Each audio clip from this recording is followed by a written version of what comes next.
Hello everyone, मैं हूं Amit Dwivedi. BCom first year की अकाउंट्स पढ़ रहे थे हम financial accounting doctor S M Shukla की बुक से। आई होप आप लोगों ने बुक परचेज कर लिया होगा। तो अभी हम न्यू एडिशन से क्वेश्चंस कर रहे थे जनरल एंट्री, जिसमें मैंने 7 क्वेश्चन आपको फर्स्ट वीडियो में करवा दिया था। तो अब हम सेकेंड पार्ट पढ़ते हैं, इसमें आगे के क्वेश्चंस करेंगे। कुछ क्वेश्चंस आपको यूट्यूब पर मिल जाएंगे, बाकी आपको पूरा बीकॉम का कोर्स जो है मेरे एप्लीकेशन पर मिल जाएगा। तो आप Amit Dwivedi classes app download कर सकते हैं। अभी डिस्काउंटेड प्राइस पर कोर्स मिल रहा है, तो आप वहां से कोर्स को बाय कर सकते हैं। तो चलिए हम डायरेक्टली पढ़ते हैं क्वेश्चन नंबर 8। आज का हमारा टारगेट है जनरल एंट्री को खत्म कर देना, उसके बाद हम जीएसटी वाली जनरल एंट्रीज स्टार्ट करेंगे।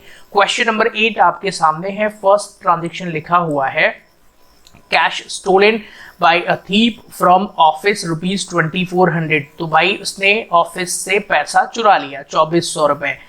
अब पहली एंट्री तो यहाँ पैसा चुराने की हो जाएगी। उसके बाद thief was arrested but only 1800 could be recovered from him. तो ध्यान से सुनिए क्या हो रहा है।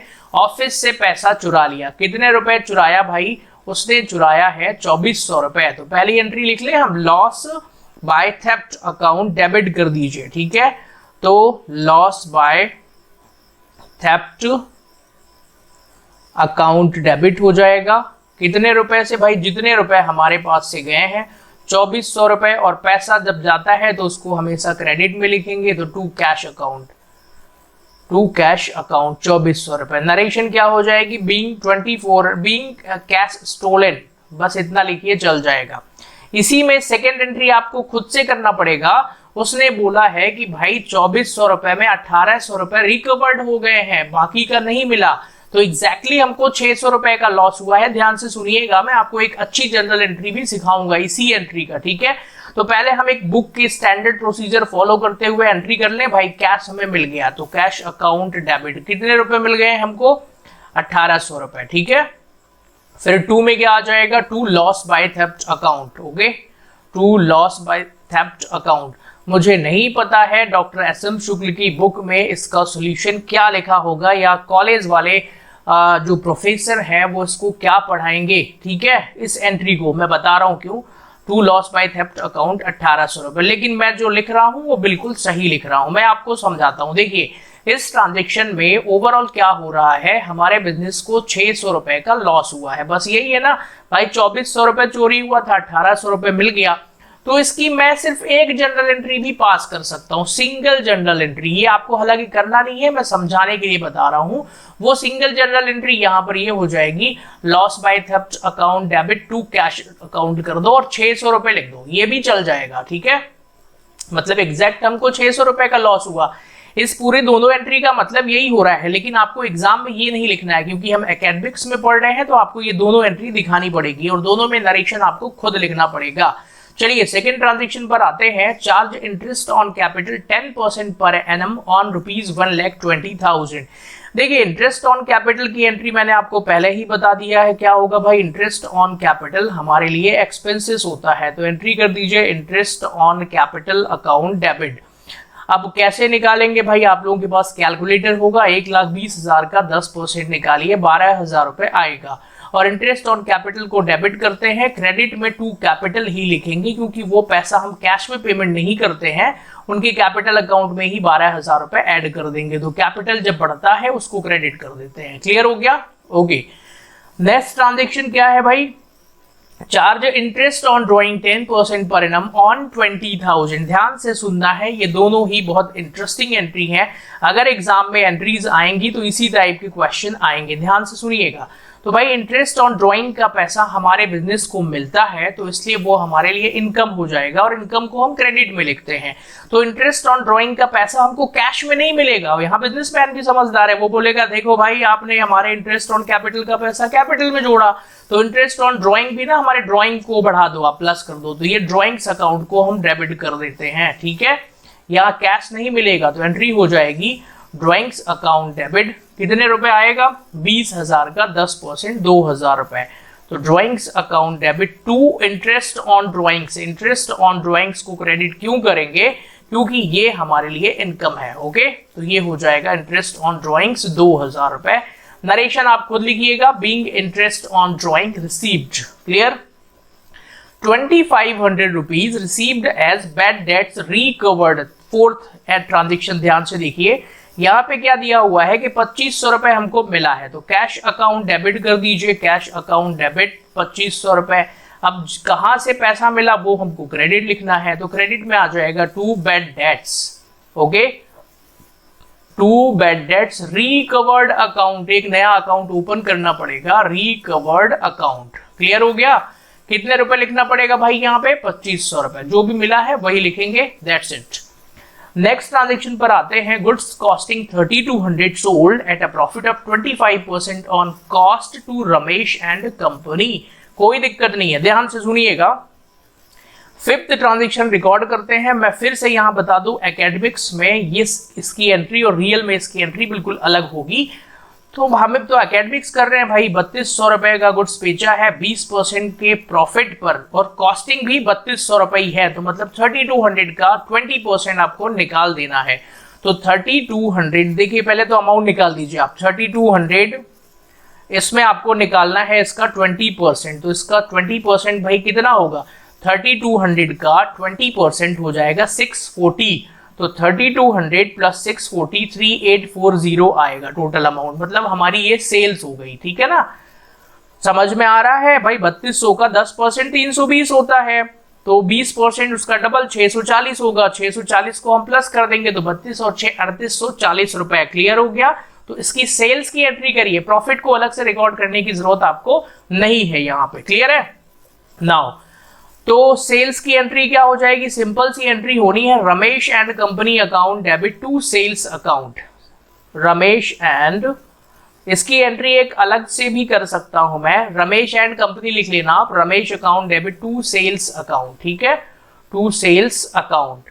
कितना भाई? 3840 डायरेक्टली सेल्स में रिकॉर्ड कर दो। 3840 हमें रमेश से पैसे लेने हैं, बस हो गया, खत्म बात। अब प्रॉफिट को अलग से भी रिकॉर्ड कर सकते हैं, बट एग्जैक्टली सही एंट्री यही होगी। ठीक है, कोई दिक्कत नहीं है इसमें। प्लांट जो है खरीदा है 70,000 रुपए का 1 अप्रैल 2020 को, is valued at 65,000 on March 31, 2021। ध्यान से सुनिए, मैं सही बताऊं इसमें मुझे भी सोचना पड़ रहा है कि इसमें क्या होगा, अभी मुझे नहीं पता है कि 6 ट्रांजेक्शन में जनरल एंट्री क्या होगी। एक बार फिर से पढ़ते हैं। ये बोल रहा है कि प्लांट खरीदा था 70,000 रुपए का 1 अप्रैल 2020 को। तो इस क्वेश्चन में पहली बात तो ये ऊपर दिया नहीं है कि भाई ट्रांजैक्शन किस डेट को करना है। ठीक है, 1 अप्रैल 2020 को, वैल्यूड एट ₹65,000 ऑन मार्च 31, 2021। ध्यान से सुनिएगा, मतलब हमको प्लांट खरीदा था 1 अप्रैल 2020 को, तो उस समय हमने 70,000 रुपए में एंट्री कर दिया था। क्लियर हो गया? अरे भाई बहुत खतरनाक बुक है, अब ये नई एजुकेशन पॉलिसी में अच्छे क्वेश्चंस लेके आ रहे हैं। अब 31 मार्च को क्या हो रहा है? 31 मार्च 2021 को इसको डीवैल्यूड कर दिया गया, कितना? 65,000। क्लियर हो गया? ध्यान से सुनना है सारे बच्चों को। अब भाई एसेट्स की वैल्यू 70,000 से 65,000 हो गई, तो एसेट्स की वैल्यू जब कम होती है तो उसको हम डेप्रीसिएशन कहते हैं। तो डेप्रीसिएशन कितना हो गया? 5,000 रुपए। लो, मतलब ये इनडायरेक्ट तरीके से ये राइटर साहब कहना चाहते हैं कि भाई 5,000 रुपए डेप्रीसिएशन की एंट्री करो। मैं इस एंट्री को देख के बहुत प्रभावित हुआ हूँ, और सही बताऊं इस तरीके की एंट्री तो सीए लेवल की बुक्स में होती है, लेकिन यहाँ पर दिया है इन्होंने, जो कि बहुत अच्छी बात है। तो चलिए करते हैं इस एंट्री को। एंट्री क्या हो जाएगी? सिंपल सी एंट्री है सर, डेप्रीसिएशन को डेबिट कर देना है। तो एंट्री हो जाएगी, डेप्रीसिएशन अकाउंट हो जाएगा डेबिट में, कितना? 5,000 रुपीज, और जिस एसेट्स पे लगता है उस एसेट्स को हम क्रेडिट कर देंगे, क्योंकि उसकी वैल्यू को हम कर रहे हैं कम। तो टू प्लांट अकाउंट हो जाएगा। ठीक है, तो टू प्लांट अकाउंट। डेप्रीसिएशन की एंट्री आपने 11th क्लास में भी की होगी, तो कोई डरने की बात नहीं है। Being depreciation charged on plant, ये एंट्री अभी तक जितने अभी मैंने पढ़ाया ना, सबसे इंटरेस्टिंग एंट्री मुझे अभी यही वाली लगी है। नेक्स्ट पर आते हैं, goods return to Ambar house valued ₹50,000। कोई दिक्कत नहीं है सर, गुड्स रिटर्न टू लिखा है, मतलब आपको समझना पड़ेगा कि ये जो 7वां ट्रांजैक्शन है ये परचेज रिटर्न है। ठीक है, तो अंबर हाउस को आप कर दो डेबिट में। ओके, तो एंट्री क्या हो जाएगी? अंबर हाउस अकाउंट हो जाएगा डेबिट में, कितने रुपए? जो भी अमाउंट दिया हो, और टू में परचेज रिटर्न आ जाएगा। आप कहेंगे कि सर आप तो बुक क्वेश्चन स्क्रीन पर दिखा नहीं रहे हैं, भाई बुक खरीद लो मार्केट से, है ना। तो ये आ जाएगा 50,000 रुपीज। नरेशन आपको खुद ही लिखना है, सॉरी परचेज रिटर्न लिख लेता हूं मैं, being purchase return, to purchase return हो जाएगा। क्लियर हो गया? ओके, नेक्स्ट ट्रांजेक्शन पर आते हैं। गुड्स रिटर्न बाय, तो बाय लिखा है मतलब ये सेल्स रिटर्न हो गया, तो 8th जो ट्रांजेक्शन है वो हमारे लिए सेल्स रिटर्न हो जाएगा। जो हिंदी मीडियम के स्टूडेंट हैं भाई, आप भी इस वीडियो लेक्चर से पढ़ सकते हैं। अकाउंट्स जनरली हम इंग्लिश में ही सॉल्व करते हैं, तो आप इन ट्रांजेक्शंस को हिंदी में पढ़िए, एंट्रीज तो इंग्लिश में ही होना है, ठीक है। तो गुड्स रिटर्न बाय लिखा हुआ है चुनरी हाउस, तो वाई मतलब ये सेल्स रिटर्न हो जाएगा, ठीक है। तो एंट्री हो जाएगी sales return account debit to, इसका नाम लिख देना है आपको चुनरी हाउस। अमाउंट कितना दिया हुआ है, दैट इज 20,000 डेबिट में, 20,000 रुपीज क्रेडिट में, और ये हो जाएगा नरेशन। फिर आते हैं paid carriage on purchase 7,000, it carriage on sales 10,000। लो भाई, फिर से इंटरेस्टिंग एंट्री आ गई है। 9th वाले में बोल रहा है कैरीज ऑन परचेज और कैरीज ऑन सेल्स दोनों हमने ही पे करा है, कोई दिक्कत नहीं है, कोई इंटरेस्टिंग नहीं है सर, हम पे कर रहे हैं मतलब ये हमारे लिए एक्सपेंसेस है। 7,000 और 10,000 रुपए, 17,000 रुपए पे करा है, दोनों को डेबिट करिए क्योंकि हम है तो दोनों ही एक्सपेंसेस। कैरेज चाहे हम परचेज, कैरेज मतलब गाड़ी भाड़ा हो गया है ना, गाड़ी का किराया, तो चाहे हम परचेज में पे करें या सेल्स में पे करें, है तो हमारे लिए एक्सपेंसेस ही, बिल्कुल सही है। तो चलिए एंट्री क्या करते हैं हम, कैरीज, अब इन्हीं को कैरीज इनवर्ड और कैरीज आउटवर्ड बोलते हैं, ठीक है। तो इन्होंने इसी तरीके से दिया है, तो हम directly carriage on purchase and carriage on sales के नाम से भी इनको लिख सकते हैं। क्लियर हो गया? कैरीज ऑन परचेज, अब वैसे बुक की कॉमर्स की स्टैंडर्ड लैंग्वेज में इसको कैरीज इनवर्ड कहते हैं। अब आप कहेंगे सर ऑन परचेज लिख दो या कुछ भी, कैरीज इनवर्ड अकाउंट डेबिट और कैरीज आउटवर्ड। आप चाहें तो कैरीज ऑन परचेज और कैरीज ऑन सेल्स लिखें, दोनों चल जाएगा। 7,000 रुपए इनवर्ड मतलब जो गुड्स अंदर आ रहा है मतलब हम खरीद रहे हैं, आउटवर्ड मतलब जो गुड्स बाहर जा रहा है मतलब हम बेच रहे हैं। क्लियर हो गया? ये भी 11th क्लास का ही कॉन्सेप्ट है। और टू कैश अकाउंट, पैसा हमारे जेब से कितना गया है, तो टू कैश अकाउंट हो जाएगा 17,000 रुपए। नरेशन आपको खुद ही लिखना है, जनरल एंट्री आज हमको खत्म कर देना है। A curtain valued 700 made from the cloth of the firm. ध्यान से सुनिए, 10वां ट्रांजेक्शन में भी दिमाग लगाना है भाई। 10वें ट्रांजेक्शन में तो नींद में एंट्रीज नहीं कर सकते हैं भाई। ये बोल रहा है कि कर्टन बनाया गया है 700 रुपए का, cloth of the firm, firm के कपड़ों का यूज करके बनाया गया है, मतलब कि गुड्स ड्राइंग है ये, ठीक है। तो इसको, और क्लॉथ्स क्या बनाया है उसने, कर्टन बनाया है, हो सकता है पर्सनल यूज के लिए बना लिया हो 700 रुपए का। तो क्या करें, इसको गुड्स को कम करना पड़ेगा, तो एंट्री हो जाएगी, यहाँ ड्राइंग्स मान लेता हूं मैं, ठीक है। तो एंट्री हो जाएगी, मैं लॉजिक भी बता रहा हूं आपको सारे। तो ड्राइंग्स अकाउंट हो जाएगा डेबिट में 700 रुपए, और यहाँ पे 2 में क्या आ जाएगा, 2 में परचेज आ जाएगा, हम गुड्स को कम कर देते हैं, ठीक है। टू परचेज अकाउंट 700 रुपए।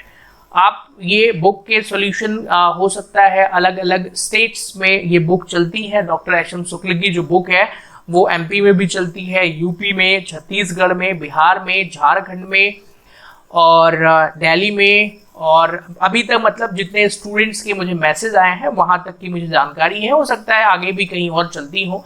तो आप जहां से भी पढ़ रहे हैं भाई इसको परचेज करिए। पूरा क्वेश्चन मैं इसी तरीके से सॉल्व कराऊंगा आपको।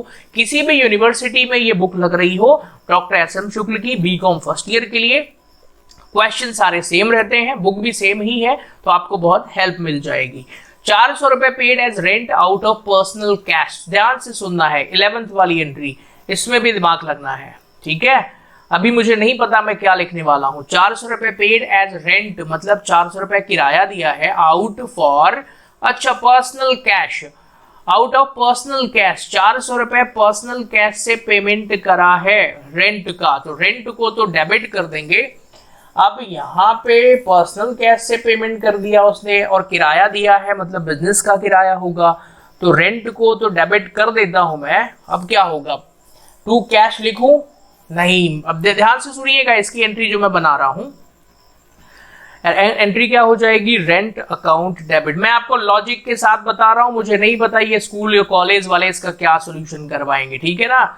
मैं जो समझ रहा हूं बिल्कुल सही समझ रहा हूं। भाई रेंट पे कर दिया उसने 4000 रुपए, आउट ऑफ पर्सनल कैश लिखा है, तो मतलब मैं ये मान के चलता हूं पर्सनल कैश मतलब कैपिटल, तो उसने कैपिटल से पैसा दिया है, मतलब ये जो 4000 रुपए जा रहा है ना वो कंसीडर्ड एज कैपिटल किया जाएगा। जब भी कोई भी बिजनेसमैन पर्सनल अमाउंट से कुछ पे कर दे तो भाई वो कैपिटल माना जाता है, वो कैपिटल में ऐड हो जाएगा। इस एंट्री को अगर कोई भी पढ़ने वाले स्टूडेंट को डाउट हो तो मैं इसको चैलेंज और डिबेट करने के लिए इसमें तैयार हूं, मुझे कोई दिक्कत नहीं है, मेरे कॉन्सेप्ट बिल्कुल क्लियर है, ठीक है। इसके सॉल्यूशन भी मार्केट में आते होंगे, हो सकता है कुछ लोग इसको दूसरी एंट्री के तरीके से करें, बट मैं अभी जो करा रहा हूं मुझे फुल कॉन्फिडेंस है इसमें, ठीक है। चलिए, तो ये ट्रांजैक्शन हो गया कंप्लीट और ये क्वेश्चन भी हो चुका है कंप्लीट। तो आगे की वीडियो देखने के लिए आप अमित द्विवेदी क्लासेस का जो ऐप है जिसकी लिंक आपको इस डिस्क्रिप्शन में मिल जाएगी, डाउनलोड करिए। पूरा बीकॉम फर्स्ट ईयर की अकाउंट्स आपको वहां पे मिल जाएगी, वहां पे classes day by day upload होती जाएंगी, तो वहां से आप पढ़ सकते हैं। Okay, so thanks for connecting, मिलते हैं अगले वीडियो में।